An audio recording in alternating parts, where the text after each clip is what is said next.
Alright, hello everybody, I'm the Super27, and welcome to another Dokkan battle video. Now today, this exact slide that you're looking at might look a little bit familiar. If you can remember all the way back to January 16th of this year, I made a custom concept video for what I thought the 9th anniversary part 1 LRs could have been. Now at the time, I was thinking we were going to get like a father-son part 1, you know, get Beast Gohan and MUI, and then part 2 could have been like a Jiren and a Cell Max, something along those lines. And I wasn't that far off, because in part 2, we did actually end up get a Beast Gohan.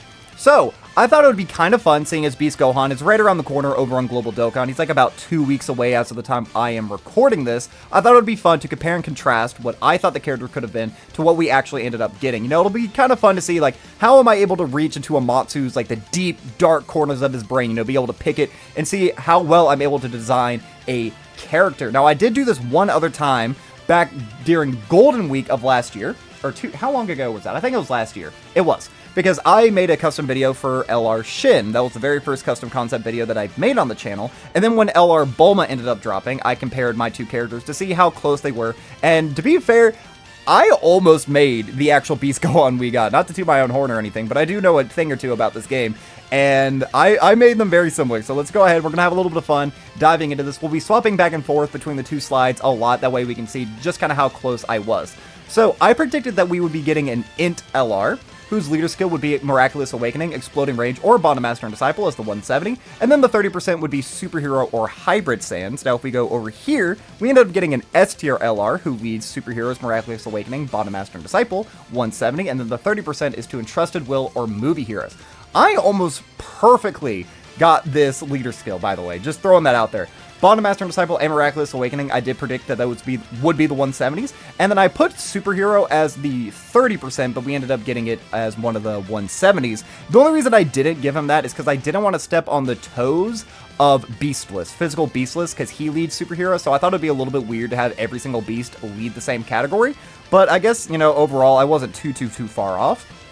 Now, interestingly enough, I'm kind of surprised that Exploding Rage isn't one of his leader skills, because he transforms when you think Piccolo is about to die.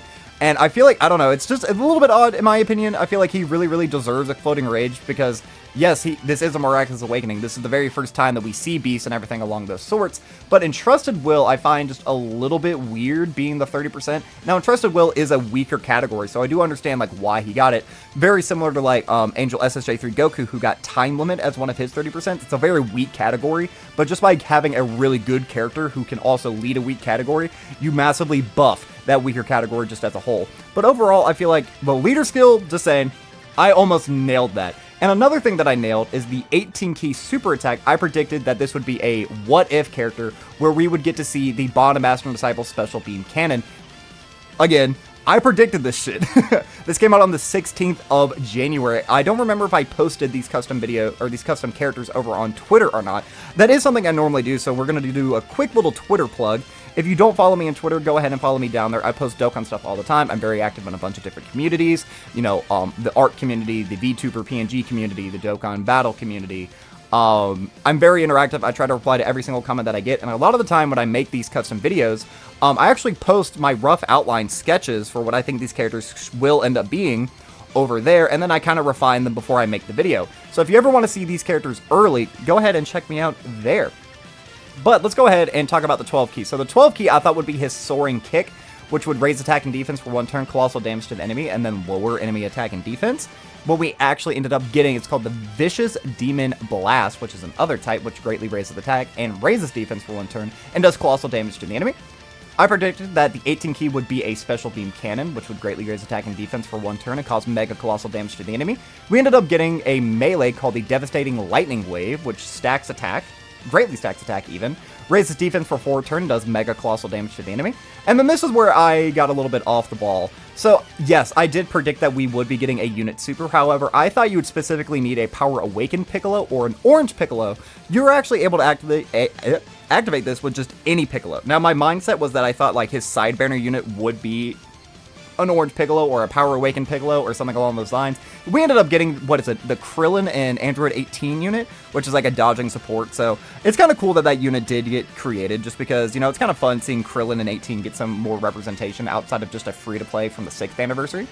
So I thought that this would massively raise attack and greatly raise defense for 1 turn, do mega colossal damage to the enemy, and disable enemy action once within the turn, which is already a pretty powerful effect, but somehow the actual Beast Gohan has an even more powerful effect. So on his unit super, he greatly raises attack, which again is a stack, raises defense for 4 turns, mega colossal damage to the enemy, gives all allies 20% chance to crit for 1 turn, and it also is an attack break, which disables an enemy action once within the turn. Just saying, I also predicted that he would have an attack break on his unit super. It's just kind of fun looking at all the little coincidences that I ended up predicting. So, for my custom passive, I called it Tranquil Rage. He would have an entrance animation that activated upon his entering turn. He would get guard for 3 turns. He would get 3 ki, 258% attack, and 158% defense at the start of turn. He would get 30% damage reduction in slot 1. He would get an extra 30% damage reduction when he performs an 18 ki super attack. He would get an additional 1 ki up to 3, 20% attack up to 60, and 30% defense up to 90 for each Miraculous Awakening, Exploding Rage, or Bond Master Disciple category ally attacking within the same turn, self-excluded. So if you had a unit who was on Miraculous Awakening and Bond Master and Disciple, just even if it was on just 1 unit, that would give him 2 ki, 40% attack, and 60% defense. That was kind of the intention with this character. He would get an additional 100% attack and defense when he performed a super attack.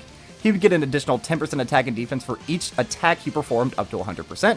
He would launch a guaranteed additional super attack. He would launch 2 attacks, each of which had a 30% chance of being a super attack when he was at 24 ki. He would give all allies 58% defense for 1 turn after he received an attack. He would get an additional 158% attack and defense upon receiving 5 attacks. He would get an additional 5% attack and defense each time this character received an attack, up to 58%. And then this was the big one. He would recover 100% HP and remove all negative statuses upon receiving his 10th attack once only, which would be a Sensu Bean. The reason for that is in the movie, he actually loses his Sensu Bean, and this is a character who you obviously want to get hit a bunch, and this could proc in the middle of the turn. So if you had a character who was sealed in slot 3 or something, once he got hit 10 times, that would remove everything that would heal and activate in the middle of the turn. So if you, again, any of those weird little shenanigans, if like a boss sealed at the start of turn, stunned at the start of turn, if this character ended up getting stunned by like a super attack before they attacked, that would heal it, and then you would be able to still do whatever. I feel like that would be a pretty powerful little effect. And then he would nullify melee super attacks because, you know, Cell Max punches him and his aura alone was able to stop it, which was one of the rawest moments in all of Dragon Ball. So overall, a very, very powerful passive is what I gave this character. So let's go ahead and see the actual Beast Gohan. So this is the Fearsome Beast Awakens, who has an entrance animation that activates upon entering the attacking turn once only. He gets 8 ki, 40% chance to crit, and 40% damage reduction for 5 turns from this character's first entry. He gets 3 ki and 250 to stats at the start of turn and guards all attacks. He gets an additional 50% attack when he attacks. He has a chance to crit plus 20% when ki is 24. He gets an additional 80% defense and reduced damage received by 20% if ki is 24 when he receives an attack. He gets 1 ki per ki sphere obtained. Launches an additional super attack if all allies get 3 ki within the same turn after receiving an attack. He gets 1 ki up to 5, and within the same turn, he gets attack, defense, and chance to crit plus 20% with each attack received. He gets an additional chance to perform a crit plus 20% and an additional 20% damage reduction, and all allies get 2 ki starting from the turn in which this character performs his 5th attack, or he gets hit 8 times. So, Beast is super ridiculous, but to be fair, there are a lot of similarities. Now, to be fair, when you kind of go in more so into the kit, it's kind of easier to predict certain things. Like, obviously, any character wants to get hit. A lot of characters want to get hit. A lot of characters have damage reduction. A lot of characters have this, that, or the other. But to be fair, our characters are kind of designed the same. Now, I wanted my character to go into slot 1. That's why he gets the 30% damage reduction when he's in there. He's able to get even more damage reduction after he supers. He's launching a bunch of supers. The more he gets hit, the better he gets, because you obviously have the Sensu Bean effect. He's getting stats every time he gets hit. He has multiple different procs for all of those. He does also have an entrance animation that wears off, whereas I gave him guard for the first couple of turns. He actually has 40% damage reduction if we're looking at the real version. Both characters do guard. One has unconditional, one only has it temporarily. They're both very extreme defensive units. I feel like that makes the most amount of sense with a character like Beast, who, like, in the movie just tanked every single attack that was aimed at him, and then just dished out an incredible amount of damage in return. And I also like how the actual Beast Gohan is kind of just an upgrade of Power Awakening Piccolo that we got last year, where like once he gets hit, he's giving key support to the whole rotation. He's doing just a lot of like really cool, unique things on top of being hit, outside of just being a character who can tank damage. He's able to actually give like nice versatility and utility to the whole rotation by being able to protect them. So that's something that's really fun.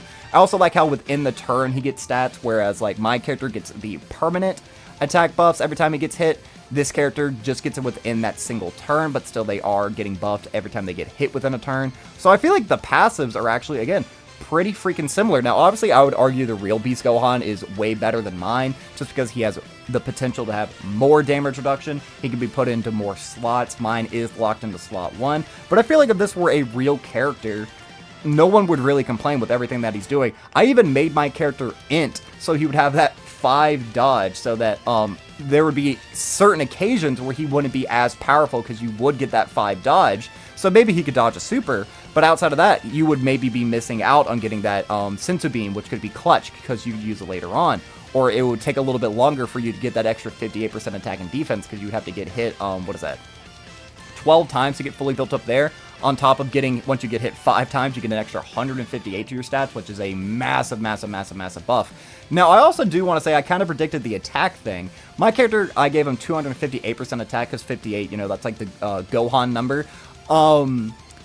I did make him a little bit more powerful offensively, but I felt like defensively, because all of the damage reduction he has and all the extra stats he was going to be getting, I thought mine would be a little bit too broken if I gave him 258% defense. So even though he's missing out on that 100% defense, I do still feel like he would be a really fun and good unit. But I'm just saying, again, I did kind of predict the massive leap, because a lot of characters are at around like 170 at the start of turn, 180 at the start of turn, but like this year we've seen characters who've been hitting the 200 at the start of turn, 250 at the start of turn. And if you've seen what the new Tanabata Part 2 Carnival LR Jiren can get 400% attack and defense at the start of turn. So we are quickly moving out of the 100s range, and we are moving deep into the 200 range. So I'll have to keep that in mind when I'm making more custom characters. Why am I a chibi? When did that happen? I became a chibi. I'll definitely have to keep that in mind going forward, that I want to give these characters higher buffs within their passives. So, again, I kind of cooked. I made the passives pretty similar. And on top of that, I also predicted that his what his active skill would be. Now, we knew going into the anniversary that there was some new mechanic. It was the attack all. We didn't really know how it worked. At the time that I made these characters and when I made the video, nothing had been released about how Gogeta's active skill worked. We just knew that some characters in the game were about to have this new mechanic where you would force the boss to attack them. So it makes the most amount of sense, like with the standby units during the 8th anniversary. I figured both headliner units would have that ability. Because, you know, the year prior to that, again, going into the 8th anniversary, we knew about this new mechanic called standby. So I figured, obviously, both of the new Part 1 units are going to have standbys, and they ended up having them. And they were both very different. You had the one where you'd have a really strong defensive unit who could do a big attack with the DBZ duo, or the character who would want to revive and have a massive, massive attack, that way being the GT duo. So I gave him this active skill called Now You Must Face Me, which can be activated when HP is 40% or less, or on turn 5. I figured it would give him an extra 30% damage reduction for 1 turn, aim all enemy attacks towards this character, and then give all allies 58% attack for 2 turns. I figured giving defense would be absolutely worthless, because if you're using it on one rotation, like if you're running this guy as a dual lead, you would have 1 Beast Gohan in each rotation. So by giving him defense for 2 turns, I thought would be a little bit silly, just because it really wouldn't make a whole lot of sense. But by doing this, he would have 60% damage reduction in slot 1. He gets that extra, all the buffs that he gets in slot 1. He's having just a lot of buffs just by being hit all those extra times too. This could proc your Sensu Bean effect if you did it early enough, because again, being under 40% HP, if you got hit the 10th time, that would fully heal you as well, which would be like a super clutch ability to have. So, the actual Beast Gohan's, his active skill is called Gohan's Confidence, which can be activated the turn after he receives a hit, which is the dumbest, silliest condition ever, just because that's freer than free. Like, I think the only character in the entire game who has a easier activation transformation would be Physical Golden Frieza from the Tournament of Power, just because his is you could transform whenever, essentially. I think that may be the only active skill that is easier to activate than Beast's, because Beast isn't a character who you really want to give dodge to anyway, you know, just because obviously you want him to get hit all these times, so he gets that extra defense, he gets that extra crit chance, he does everything. You know what I mean? So, On the turn that you activate it, he gets an extra 158% defense. He gets 24 ki, guaranteed crit, and then all enemy attacks are aimed at this character. Again, just saying it, even though it's probably an easy prediction, I did predict that. Because Broly didn't have that ability. But again, I made this before we knew about Broly and Gogeta and everything that they would be doing. So, for their links, I feel like, again, I almost perfectly predicted the links. I said that he would have All in the Family, Shocking Speed, Over in a Flash, Brainiacs, Prepared for Battle, Fierce Battle, and Legendary Power.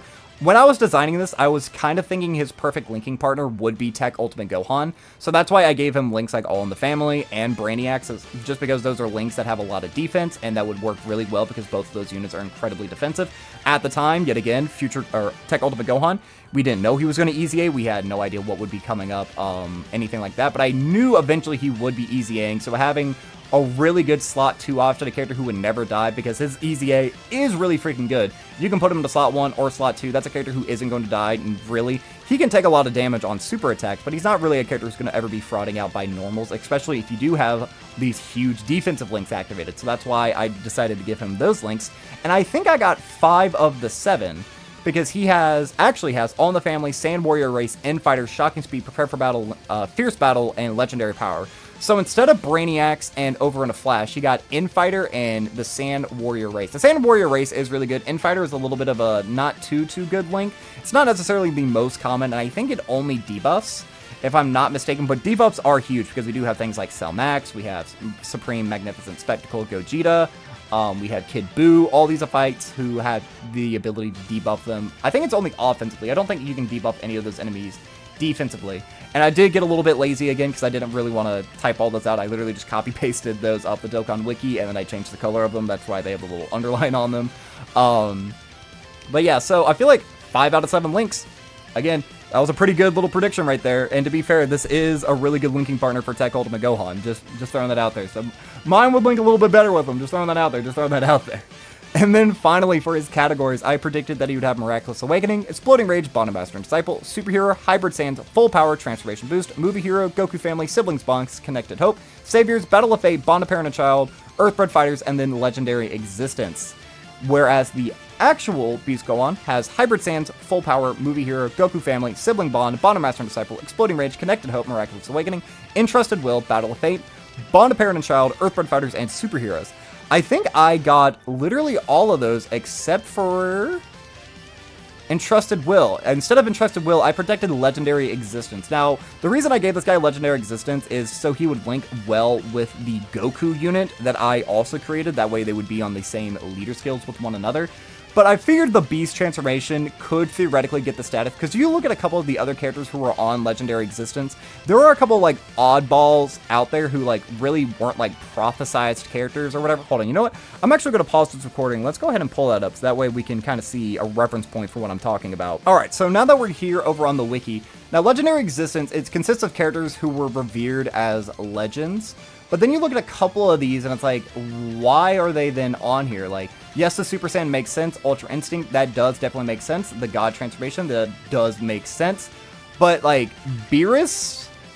I mean, I guess you could say, you know, there are, like, legends of the legendary Super Saiyan that have been, like, passed down for generations. You could theoretically, like, argue that. But then we get to a couple, like, weirder ones, like Bardock. Like, yeah, he was a Super Saiyan in the special, and this is specifically the one who goes Super Saiyan, so you could maybe make an argument for it, I suppose. But then we have a couple of characters like, okay. Now, I understand Kid Buu is, like, the original Buu or whatever. Then why is Majin Buu also on here? And then why is this, like, this is, like, the Thick Buu or whatever? I don't know what is this character's actual name. South Kai Absorbed. But if, like, this character is on here, why isn't, like, every single Buu on here? It's a little bit weird. Bojack is another one. Like, I understand that he was sealed away by the Supreme Kais, or not the Supreme Kais, but, like, North, East, West, South, those, like, King Kai, stuff like that. They were sealed away, but that wasn't really, like, prophesized or anything. I mean, DKP definitely deserves to be on here, and I guess the Broly's, you can argue them as well, but, like, why is Hit on here? Hit doesn't make any sense, in my opinion, at the very least. Like, Hirudegarn, again, I can maybe accept an argument for that. But, like, Bojack is definitely one of these characters who's kind of up in the air. I would argue Beerus is a little bit up in the air. And Hit, certainly, because Hit is just an assassin. he's not like revered as a legend. He's just kind of an actual guy. He's a paid assassin that you can just order to do whatever. I mean, Goku literally ordered him to even try to assassinate himself. So I don't know. Again, there are a couple of wackier characters on here. You could maybe argue that would be like my argument for it, because again, I did kind of bullshit this so that he would work on the Goku team. But we could say that for the longest time, we've always known that Gohan had a more latent potential inside of him. He had his potential awakened by Guru. He had it awakened by the Elder Kai. We knew that his path wasn't supposed to be the way of the Super Saiyan ever since Elder Kai awakened him. That's why the ultimate transformation was created in the first place. That entire movie, Piccolo's always talking about how like Gohan has this extra latent potential. He's just going soft. He's going lazy. He needs to reawaken that ability that he's had for a very long time. So you could say, even though it hasn't been a legend per se, it's been foreshadowed for the longest time, because every character, like even in Super, Piccolo the entire time, even up into the Tournament of Power, Piccolo was saying, Gohan, you are not strong enough to be able to do all these things. You could say during the Buu Saga, Vegeta called Gohan out multiple times, saying that he's gone soft, that he should not have struggled against Dabura, because Dabura was the exact same power level as Super Perfect Cell. You could say all the time, throughout the entire series, everyone has known Gohan has had potential, and even when he reaches that pinnacle, there are still times where he has like no upper limit. He can always get stronger. So not necessarily a legend, but everyone in the entire series has always known Gohan has much more potential than he's ever reached. So again, I can validate the legendary existence thing a little bit easier when you look at it through that lens. So even though, you know, legendary existence, again, it's a little bit up in the air, a little bit of a wonkier one.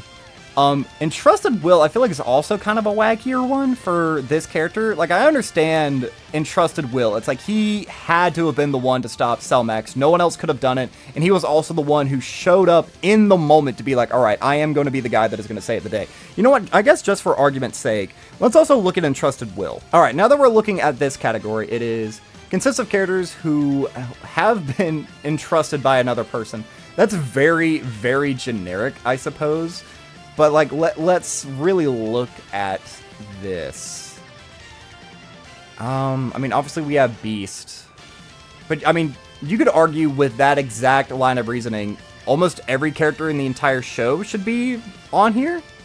You know, like, okay, these kids are on here because Goku believed that they were the future generation of, like, the saviors of the world. You were the one who saved the future. You were the only one who could defeat Cell. You were the only one who could save the universe. I guess you were the only one who could defeat Super Buu. Again, saving the universe, you're saving them in the story. This is an odd one, I suppose. I mean, I guess Goku in Otherworld believed that he could do it. The Gammas, I could see them being on here. You were the only one who could stop Baby. You had to stop Frieza, Cell again. You had to stop the androids. I mean, this is just kind of like a what-if Trunks, I suppose, but it's a little bit odd that he's on here. It's odd that he's on here because, like, no one necessarily believed him when he was defeating Frieza.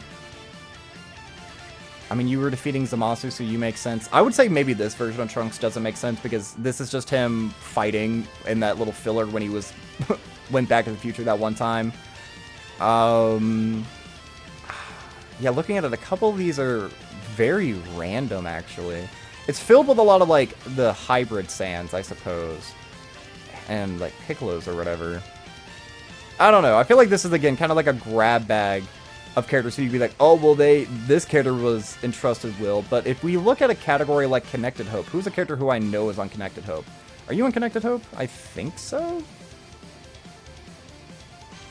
You aren't, actually. Who is a character who is on Connected Hope?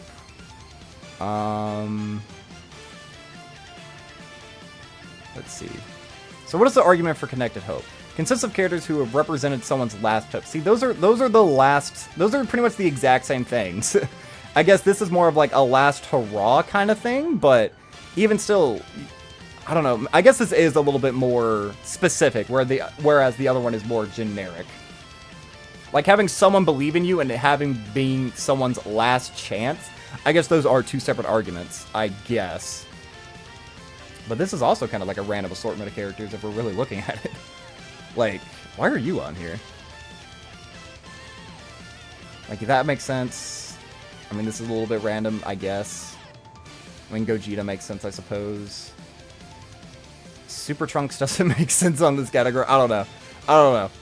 It's a little bit weird, a little bit wacky with some of the restrictions that they put on categories. That's always been a case, though, where, like, one character hasn't been on some other categories that they certainly should be on. I don't know, it's a little bit weird. Alright, guys, sorry about the little abrupt cut. I had someone walk into my room. But, like I was saying, I really do put a lot of effort into, like, creating these teams, or, like, these custom characters, because I gotta think about, like, how teams are gonna work. Like, obviously, I don't want to have too many orb-hungry characters on the same team or anything. I got to think about how, like, the teams work, other characters who are going to be on the team, how they help weaker teams, how they dominate with stronger teams, all these other things. So I really do put a lot of effort into this. So to see that this custom character that I made, long before we knew Beast was actually in the game, have him turn out so similar to what we actually ended up getting is, like, a really, like, gratifying feeling. So, I mean, hey, I guess that's a little bit of a subtle plug. That means that you should check out more of my custom videos to see how close I actually get to real characters being in the game. But that is going to be all for this time, guys. So let me know, what do you think about, like, just this style of video? I'm going to be doing another one tomorrow for the UI Goku that I thought would be coming out during part 1, and comparing him to the Tanabata UI Goku that is currently out on the global, or excuse me, the JP versions of the game. So let me know what you think about this video. How can I improve it? How can I change anything going forward? But yeah, that is going to be all for this time, guys. I've been the Sweetbro27. I'm a variety Twitch streamer and an upcoming YouTuber trying to make it big in the world. I have a Twitter, a Twitch, a TikTok, and a YouTube, the links of which can all be found in the description of this video. And while you're down there, don't forget to like, subscribe, share me around, and leave me a comment. Positive, negative, or indifferent. I would love just any sort of interaction I can get from you guys. But that's going to be all for now. So as always, I've been the Sweetbro27, and I am signing off.